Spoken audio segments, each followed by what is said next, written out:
Hi hello ನಮಸ್ಕಾರ ಸ್ನೇಹಿತರೆ, ನಾನು ರಾಜಶೇಖರ್. ಇವತ್ತಿನೊಂದು ವಿಡಿಯೋಗೆ ನಿಮಗೆಲ್ಲರೂ ಕೂಡ ವೆಲ್ಕಮ್ ಮಾಡ್ಕೊತಾ ಇದ್ದೀನಿ. ಇನ್ನೂ ಈ ಒಂದು ಚಾನಲ್ ಯಾರೆಲ್ಲ ಸಬ್ಸ್ಕ್ರೈಬ್ ಮಾಡ್ಕೊಂಡಿರೋ ಬೇಗನೆ ಸಬ್ಸ್ಕ್ರೈಬ್ ಮಾಡ್ಕೊಳ್ಳಿ, ಮತ್ತು ನಿಮ್ಮ ಫ್ರೆಂಡ್ಸು ಫ್ಯಾಮಿಲಿ ಕೂಡ ಶೇರ್ ಮಾಡಿ.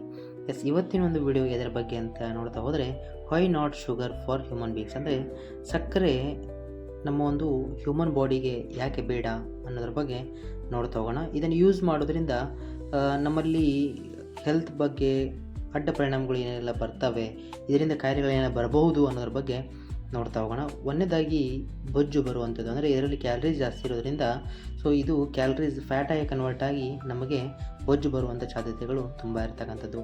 ಅಷ್ಟೇ ಅಲ್ಲದೆ ಮಧುಮೇಹ, ಕೊಲೆಸ್ಟ್ರಾಲ್ ಮತ್ತು ಹೃದಯದ ರೋಗಗಳು ಕೂಡ ಬರುವಂಥ ಚಾನ್ಸಸ್ ಇರುವಂಥದ್ದು. ಮತ್ತು ಹಲ್ಲಿನ ಸಮಸ್ಯೆಗಳು, ಅಂದರೆ ನಮ್ಮ ಹಲ್ಲಿನ ಮೇಲೆ ಎನಾಮಿಲ್ ಕೋಟಿಂಗ್ ಇರುತ್ತೆ, ಅದನ್ನು ರಿಮೂವ್ ಮಾಡುವಂಥ ಚಾನ್ಸಸ್ ತುಂಬ ಇರುತ್ತದೆ. ಹಾಗಾಗಿ ಮತ್ತು ಮೆದುಳಿನ ಕಾರ್ಯಚಟುವಟಿಕೆಗಳು ಕೂಡ ಇದು ಕಡಿಮೆ ಮಾಡುವಂಥದ್ದು. ವಯಸ್ಸಾದಂತೆ ಬುದ್ಧಿಮಾಂದ್ಯತೆಯನ್ನು ಆಗುವಂಥ ಸಾಧ್ಯತೆಗಳು ತುಂಬಾ ಜಾಸ್ತಿ ಇರುವಂಥದ್ದು.